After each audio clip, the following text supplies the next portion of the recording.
Hello friends, कैसे हैं आप सब। आशा करता हूं आप सब ठीक होंगे। मैं मनीष स्वागत करता हूं एक बार फिर से आपका अपने यूट्यूब चैनल एग्ज़ाम जस्ट में। इस वीडियो में हम देखने वाले हैं 1 दिसंबर को आपका जो एग्ज़ाम हुआ था सीजीएल का, उसकी सेकंड शिफ्ट का एनालाइज जो है हम इस वीडियो में देखने वाले हैं। अगर आप चैनल पर न्यू विजिट कर रहे हैं तो सब्सक्राइब करके बेल आइकन को ज़रूर प्रेस कर दीजिएगा गवर्नमेंट जॉब की पल अपडेट के लिए। अगर आपको वीडियो अच्छी लगे, थोड़ी सी भी आपके लिए हेल्पफुल रहे, तो वीडियो को लाइक एंड शेयर जरूर कर दीजिएगा। तो देखिए, पहला सवाल आपके सामने क्या है। स्कूल बी और स्कूल डी में जीव विज्ञान में चुनने वाली छात्राओं की संख्या का अनुपात। सबसे पहले डीआई का जैसे ही सवाल आए तो आपको डीआई समझ में आना चाहिए। समझ में आने का सेंस क्या है, ये आपको टोटल दिया हुआ है, ये आपको परसेंटेज दिया हुआ है और ये आपको रेशो दिया हुआ है। तो ये आपको समझ में आना चाहिए बहुत ही जल्दी।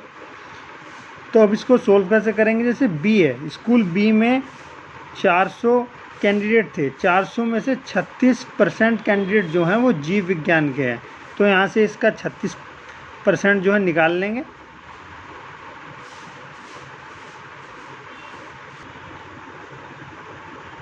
छत्तीस % यहाँ पर आ गया। इसका रेशो आप देखेंगे तो 5 और 7 12 होता है, यानी कि एक पार्ट की जो आपकी वैल्यू है, वो आपकी 12 है। तो इन्होंने क्या पूछा, छात्राओं का। तो छात्राएं जो हैं बाद वाली हैं, यानी कि छात्रा का जो रेशो है वो 7 है। तो 12 को जैसे ही 7 से मल्टीप्लाई करेंगे तो 12 7 84 आपका आ जाएगा। इसको आप एक तरफ याद रख लीजिएगा। वहीं अगर दूसरी तरफ बात करते हैं डी की, तो डी में 800 हैं। 800 का जैसे ही हम 18% निकालते हैं तो हमारे पास फिर से 144 आ जाएगा।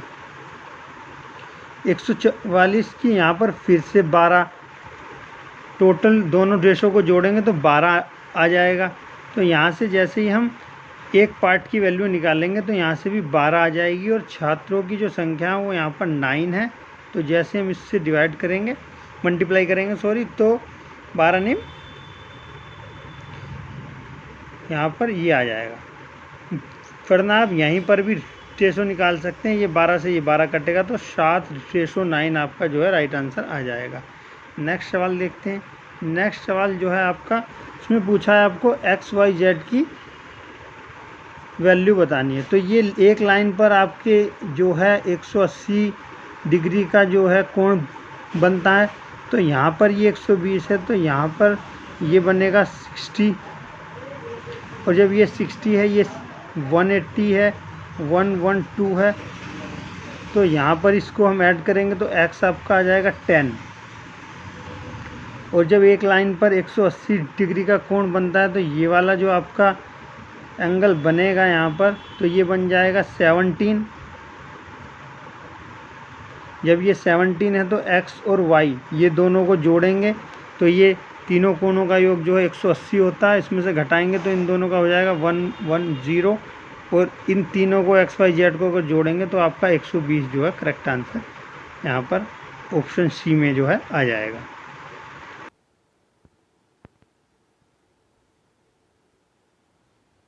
यह पावर आपकी इवन है। तो इसमें क्या होता है कि अगर मैं 27 की पावर 27 प्लस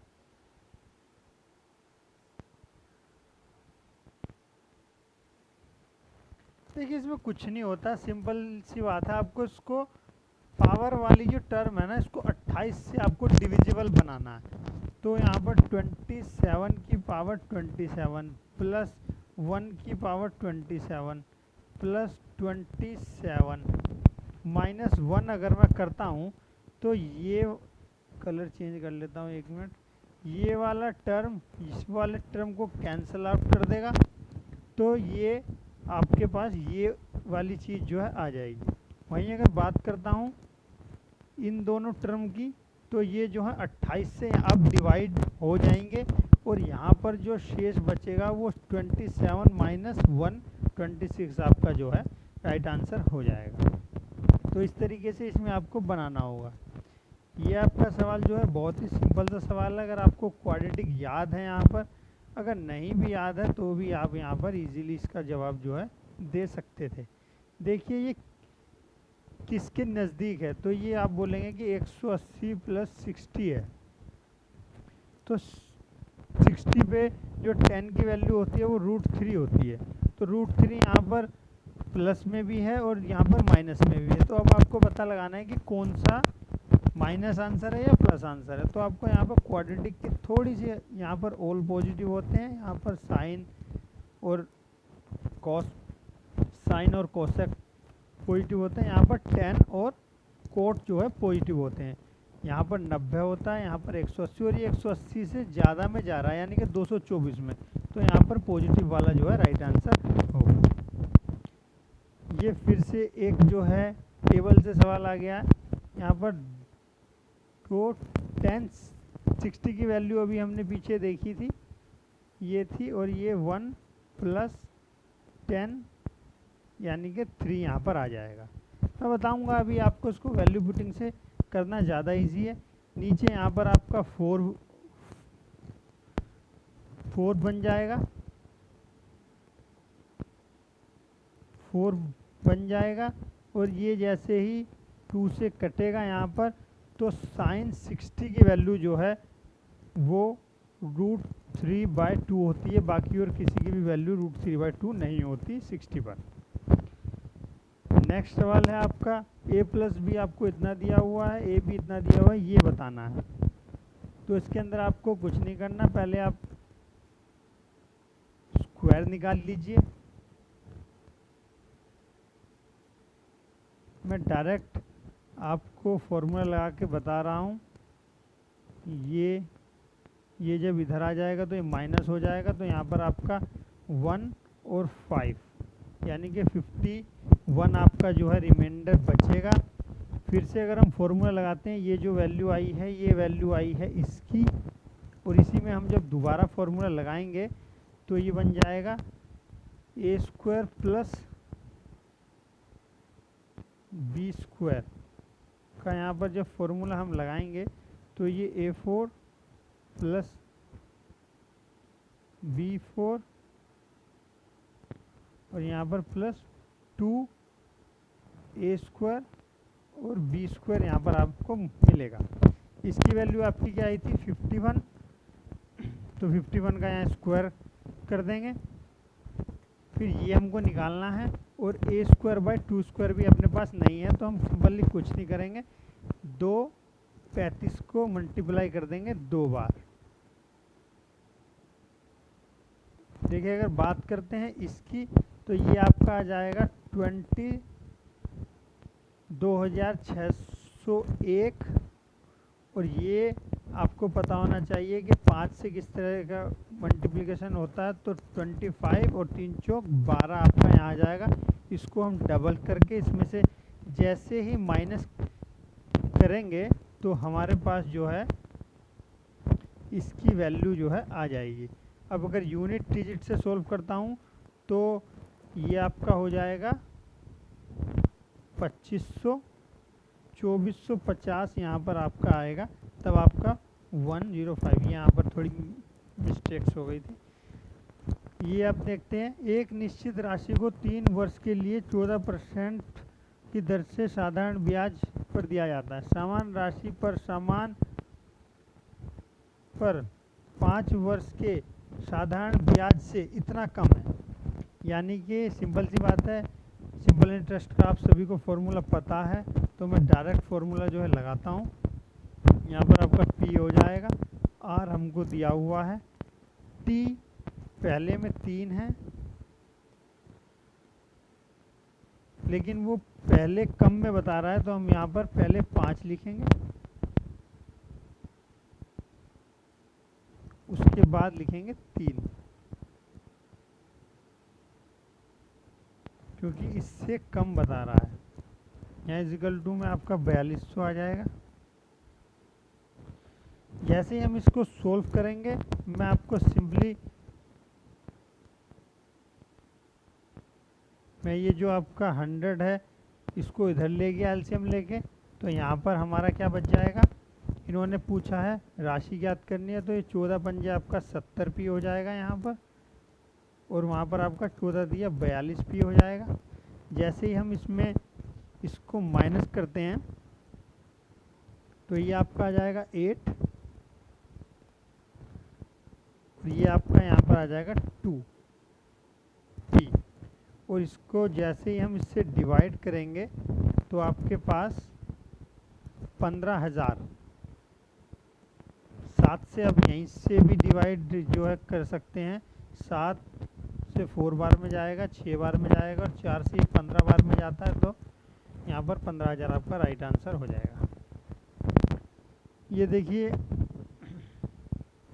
8 कंपनियों का डाटा दिया हुआ है, टोटल जो है 2000 है।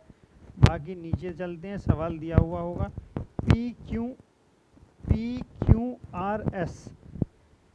पी में आपका हुआ है 21, पी में आपका हुआ है 21, और क्यू में आपका हुआ है 19, तो ये आपका दोनों हो जाएंगे 40, और आर में आपका हुआ है 45, और आर में फिर से क्या हुआ है 65, तो यानी कि ये 65.4 आपका यहाँ पर आ जाएगा। वहीं बात करते हैं नेक्स्ट में TUVW, तो ये 7 है, ये आपका 16 है यहाँ पर, और W में देख ले, V में देख लेते हैं 2, तो ये यहाँ पे कितना हो जाएगा 12, ये हो जाएगा आपका 12 और 6 यहाँ पर 18, 28 हो जाए 35 आपका जो है हो जाएगा। यहाँ पर भी आपका 35/4 हो जाएगा, और ये शायद था अपना 65.4। वहीं अगर नीचे चलते हैं, सवाल में क्या बोला हुआ है कि इनका अंतर बताना है, तो अंतर अगर मैं इनका निकालना चाहूँ तो टोटल हमको पता है कि टोटल जो है अपना 2000 था, यहाँ पर आप देख सकते हैं। इसके नीचे अंतर पूछा है इनके औसत का, तो सिंपल सा कुछ नहीं करना, आपके पास 65 था, 4 था, यहाँ पर आपका 35 था, 4 था, इनका जैसे ही एलसीएम लेके आप इसको घटाएंगे, ये 2 आ जाएगा, यहाँ 3 आ जाएगा, इसको डिवाइड करेंगे तो आपका 7.5 यहाँ पर आ जाएगा। और जैसे ही आप उसको 2000 का परसेंटेज निकालेंगे यहाँ पर, तो ये 2 जीरो से कट जाएंगे, और ये आपका यहाँ पर 150 आंसर जो आ जाएगा। देखिए इस सवाल को करने के लिए मैं आपको एक ट्रिक बता देता हूँ। ये आपका हो गया राइट एंगल ट्रायंगल। इसमें आप सभी को पता है कि tan जो होता है वो L बटे बेस होता है, और sec जो आपका होता है वो आपका K बटे बेस होता है। अगर मैं 7 को नीचे लेके जाऊंगा तो आपका यहाँ पर 7 जो है बेस हो जाएगा, और आपको ट्रिपलेट याद होना चाहिए। अगर 7 आपका बेस है तो आपके हाइपोटेन्यूस और आपके जो लंब है वो कितना होगा, तो आप याद कीजिए कितना होगा। तो देखिए अगर मैं गलत नहीं हूँ तो लंब आपका होगा 24, और ये आपका होगा 25। आप भी रिकॉल कर चुके होंगे आसानी से कि ऐसा क्यों होगा। अब यहाँ से बहुत ही ईजी हो गया, साइन की वैल्यू निकालनी है, तो साइन की वैल्यू होती है 14/25, इससे काट देंगे तो 24/5 आपका जो है राइट आंसर हो जाएगा। ये आपका नेक्स्ट जो सवाल है, दो संख्याओं का अनुपात दिया हुआ है, यदि उनका महत्तम समावर्तक HCF जो है 3 है तो दोनों संख्याओं का लघुत्तम समावर्तक निकालना है। तो कुछ नहीं करना है, इसको इनसे गुणा कर देना, तो एक बार आपका मल्टीप्लाई करके 18 आ जाएगा, एक बार अपना मल्टीप्लाई करके 3 आ जाएगा। इनका फिर एलसीएम निकाल देना है, सिंपल सा तरीका है। ऐसे भी निकाल सकते हैं वरना डायरेक्ट भी निकाल सकते हैं आप। ये 3 पंजे 15, 15 तिया 45, दूनी 90 आपका जो है राइट आंसर यहाँ पर आ जाएगा। ये देखिए ये क्या सवाल है, यदि 450 पुरुष एक अपार्टमेंट को 20 दिन में पूरा करते हैं तो उसी कार्य को 30 दिन में पूरा करने के लिए कितने मजदूरों की आवश्यकता होगी। सबसे पहले इन सवालों में क्या कीजिए, तो पहली स्टेटमेंट दी होती है उनको मल्टीप्लाई करके यहाँ पर आप टोटल वर्क निकाल लीजिए। तो टोटल वर्क आपका आ जाएगा 9,000। 9,000 में से 20 दिन इन्होंने काम किया है, तो यानी कि 900।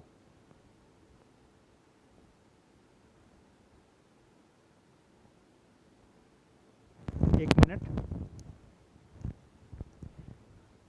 20 दिन इन्होंने काम किया है, या ये कह सकते हैं 20 दिन में इन्होंने पूरा करना था। अब इन्होंने क्या कहा कि तो उसी काम को 30 दिन में पूरा करवाना है। तो टोटल काम हमको पता है 30 दिन में पूरा कराना है, काट देंगे तो आपके पास 300 जो है राइट आंसर आ जाएगा। ये जो सवाल है ये थोड़ा सा ट्रिकी सवाल है, अगर आप इसमें नहीं समझेंगे तो आपको ये ध्यान नहीं रहेगा। एक तैराक एक बिंदु P से धारा के विपरीत 6 मिनट तक तैरता है और फिर अगले 6 मिनट धारा के साथ तैरता है, तो Q बिंदु पर पहुंचता है। यदि P Q की दूरी 120 है तो धारा की चाल बतानी है। तो बताते हैं, ये जो आपका सवाल है इसके अंदर बोला गया है कि ये किलोमीटर में बताना है। ये हमने एक मान लिया, ये Q हो गया, ये आपका P हो गया, ये आपका R हो गया, ये 120 दिया हुआ है यहाँ पर। और जैसे ही मैं अब यहाँ पर डाउन स्ट्रीम और अप स्ट्रीम के यहाँ पर फॉर्मूले लगाता हूँ, जैसे यहाँ से ये इसके अपोजिट आता है, यहाँ से जाता है, इस तरीके की कुछ बात है यहाँ पर इसमें। तो PR से ये विपरीत जाता है, तो 360 इसको मैंने जो है मिनट में कन्वर्ट, सेकंड में कन्वर्ट कर लिया है। यहाँ पर S माइनस R आ जाएगा, इसको 1 मान लिया जाएगा। और PQ के लिए 360 S प्लस R यहाँ पर आ जाएगा, इसको सेकंड मान लिया जाएगा। जैसे ही आप यहाँ पर PQ निकालने के लिए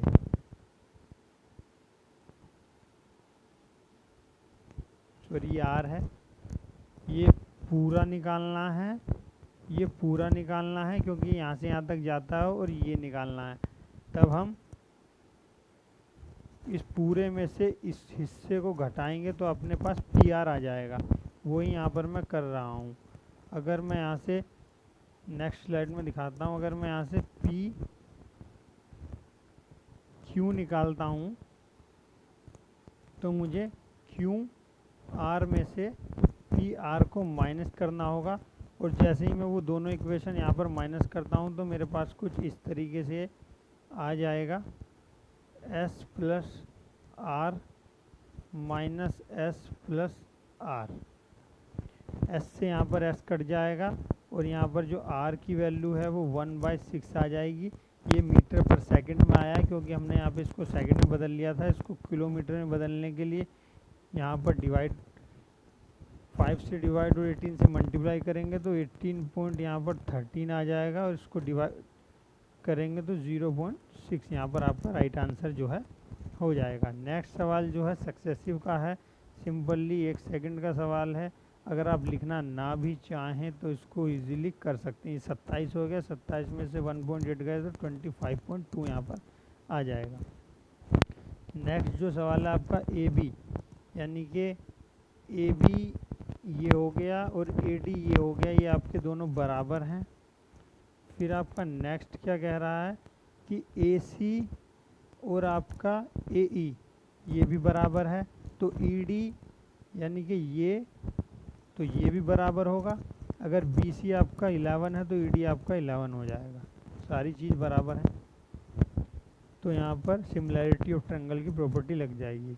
यहाँ पर जो है A किसी काम को B से 4 गुना अधिक करता है या 5 गुना C से अधिक करता है, एक साथ करते हुए 4 दिनों में काम को पूरा कर लेते हैं। सबसे पहले यहाँ जो है रेशो बनाना होगा, तो यहाँ पर मैं x मान लेता हूँ, B का हो जाएगा यहाँ पर 4x और ये हो जाएगा यहाँ 5x। इसको बंद कर देता हूँ। चारों अगर 7 कार्य करते हैं तो 4 दिन में काम को निपटा लेते हैं। इनको ऐड करेंगे तो ये 10 हो जाएगा और यहाँ पर आपका हो जाएगा 40x। 40x के बाद क्या कहा है कि b अकेला, तो b की वैल्यू क्या है 4x। 4x से डिवाइड करेंगे तो 10 आपका राइट आंसर जो है आ जाएगा। वहीं बात करते हैं ए बी सी एक त्रिभुज है, ए समद्विभाजक है तो बी सी डी पर लंब है, यानी कि इस तरीके से कुछ आपको बोल रहा है। ए बी सी ये यहाँ पर डी पर लंब है, ये समद्विभाजक मतलब सम दो भागों में बांट रहा है।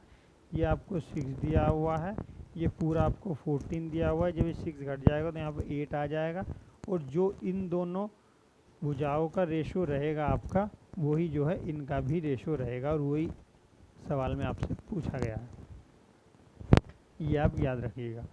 एक महिला का व्यय और बचत इतना है, यानी कि वो मैं मान लेता हूँ प्रतिशत में कुछ भी कर सकते हैं, परसेंटेज में सॉरी रेशो में आप कुछ भी कर सकते हैं। तो मैंने 500 मान लिया, वो खर्च करती है और 100 रुपये बचाती है, तो उसकी जो इनकम हो गई वो 600 हो गई। अब उसने क्या कहा है, उसकी इनकम जो है 10% बढ़ा दी गई, तो 600 का 10% हो जाएगा 660 और यहाँ पर 20% की वृद्धि हो गई उसके व्यय में। तो व्यय पहले 500 था, 20% हो जाएगा 500 का 100 रुपये और 100 रुपये में से अगर 500 में अगर मैं ऐड करता हूँ तो 600 हो जाएगा। और टोटल अगर आपकी 660 रुपये सैलरी है और 600 आप खर्च करते हैं तो बचाते कितने 60, तो प्रतिशत अंतर कितना 40% का। इसमें आप नेक्स्ट सवाल देखते हैं। किसी बर्तन में 25 लीटर दूध है, इस बर्तन से 5 लीटर दूध निकाल कर उसके स्थान पर पानी डाल दिया जाता है, यह प्रक्रिया 2 बार दोहराई जाती है। तो इस सवाल में क्या करना है आपको, देखिए जितना भी निकाला गया है और जितने में से निकाला गया है आप उसका एक बार रेशो यहाँ पर ज़रूर ले लीजिएगा। रेशो लेने के बाद आपका जो है काम जो है हो गया, इस सवाल का काम जो है हो गया। उसके बाद आपको क्या करना है, यहाँ पर जो है आपको एक फार्मूला भी याद होगा और यहाँ पर आप फार्मूला बना भी सकते हैं। टोटल जितना है 1 में से माइनस कर देते हैं उतना जितना आपने रेशो बनाया है, निकाले गए और टोटल में से, और 2 बार ये दोहराया गया है और 1 बार ये पहले किया गया है, तो यानी कि 3 बार ये चीज़ें हुई हैं। अगर मैं इसको सोल्व करता हूँ तो यहाँ पर 4/5 जो है आ जाएगा और 4/5 आने के बाद अगर मैं इसको सोल्व करता हूँ तो यहाँ पर 25 आ जाएगा। 4 की पावर 3 64 और यहाँ पर 125। इससे मैं इसको काटूंगा तो ये हो जाएगा 5 और 5 से मैं इसको काटूंगा तो 12.8 जो है यहाँ पर राइट आंसर हमारा आ जाएगा। यहाँ पर देखते हैं नेक्स्ट सवाल क्या है। कपिल एक मोबाइल को सचिन को 15% लाभ पर बेचता है, सचिन उसे रोहित को इतने के लाभ पर बेचता है, यानी कि कपिल ने 100 रुपये में ख़रीदा तो इसको 115 में बेच दिया और 115 का अगर 12% हम निकालते हैं तो यहाँ पर हमारा जो हो जाएगा वो 128.80 जो है हो जाएगा। वहीं बोला है कि रोहित को ये जो है इतने रुपए में मिला, यानी कि 128 की वैल्यू यहाँ पर दी हुई है, ये आपकी ये इसको जैसे ही हम सोल्व करते हैं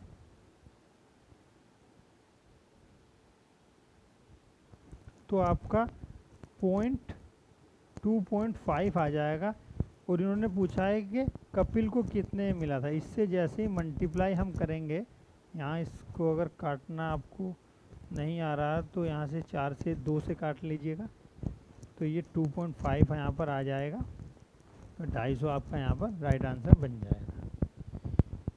ये जो आपका सवाल है यहाँ पर P में C1 की आय वर्ष Q में C2 की आय का इतना परसेंट है, यानी कि ये स्टेटमेंट एंड कंक्लूजन है, आपको बताना होगा। P में C1 की जो आय है वो Q में C2 की आय, Q में C2 की, यानी कि इसका जो है कितना प्रतिशत है, तो यानी कि ये सीधा सीधा आपको दिख ही रहा है कि 1/3 है, तो यानी कि पहला ऑप्शन सही है। सेकंड ऑप्शन चेक करते हैं। इन्होंने क्या कहा है, वह टी में C1 और C2 की औसत संख्या, अगर इसको ऐड करते हैं तो ये हो जाएगा 600 और यहाँ पर हो जाएगा 800। ये आपका सही है यहाँ पर सेकंड वाला। पहले वाले में जो पूछा गया है वो 300% के आसपास यहाँ पर बनता है। पहले वाला आपका गलत है, केवल फर्स्ट यहाँ पर लिखा हुआ है, क्योंकि यहाँ पर आप देख सकते हैं कौन सा सही नहीं है, ये चीज़ पूछी हुई है।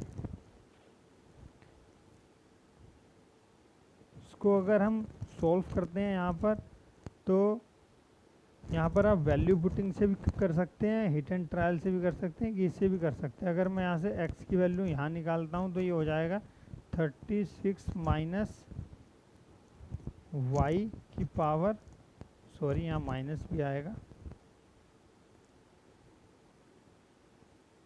-27 की पावर 3, और प्लस में अगर y निकालता हूँ तो 36 माइनस x की पावर यहाँ पर 3। ये इसमें से घटेगा तो यहाँ पर कितना आ जाएगा, 9 माइनस y की पावर 3, और इसमें से इसको घटाऊंगा तो यहाँ पर 27 आएगा यहाँ पर, और x की पावर यहाँ पर 3 आ जाएगा। जैसे ही आप इसको सोल्व करेंगे तो ये कट कुटा के आपको 0 की वैल्यू जो है दे देगा। एक ऋण पर ब्याज की राशि, ऋण दिया हुआ है, यहाँ पर ब्याज की राशि है ये, उसकी वैल्यू 3.15 दी हुई है। आगे बोला है जब वेतन यानी कि ये कर और बुनियादी ढांचा यानी कि ये का व्यय कितना होगा, तो इन तीनों को जोड़ लेंगे 30, और ये कितना हो जाएगा 50। 3.15 दिया हुआ है, 17.5 की वैल्यू, तो यानी कि अगर हम 3.15 को डिवाइड करते हैं 17.5 से, तो आपका 0.18 यहाँ पर जो है आ जाएगा। और इस 18 को जैसे ही मैं 50 से मल्टीप्लाई करूँगा तो आपका 9 करोड़ जो है राइट आंसर आ जाएगा। इसमें हम देख सकते हैं, इसको निकालना है, ये सिंपल सा उल्टा लिखा हुआ है, तो 3 क्यूब कर देंगे, -15 कर देंगे, और यहाँ 2 ऐड कर देंगे। 27 में से जैसे ही आप 15 घटाएंगे तो आपका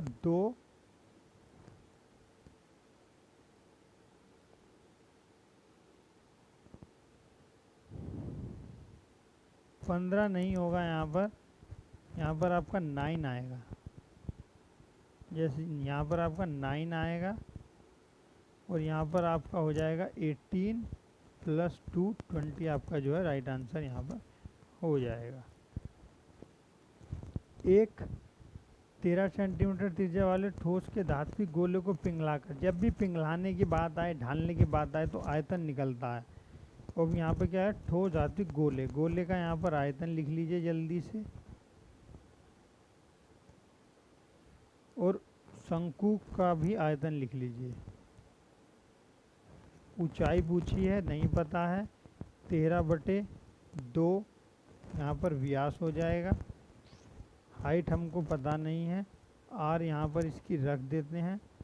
आर जो है वो यहाँ पर 13 है, 13 को 3 बार गुणा करेंगे, ये 13 को 2 बार यहाँ से काट देंगे, एक 13 यहाँ पर बचेगा, ये 3 से ये 3 कट जाएगा, आपका पाई से यहाँ पर पाई कट जाएगा, तो यहाँ पर 13 चौक 52, सॉरी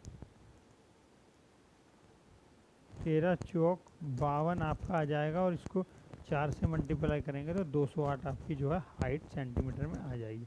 लास्ट सवाल जो है, 18 सेंटीमीटर व्यास वाले किसी तांबे के एक गोले से इतने सेंटीमीटर व्यास वाले एक तार का निर्माण किया जाता है, उसकी लंबाई बतानी है।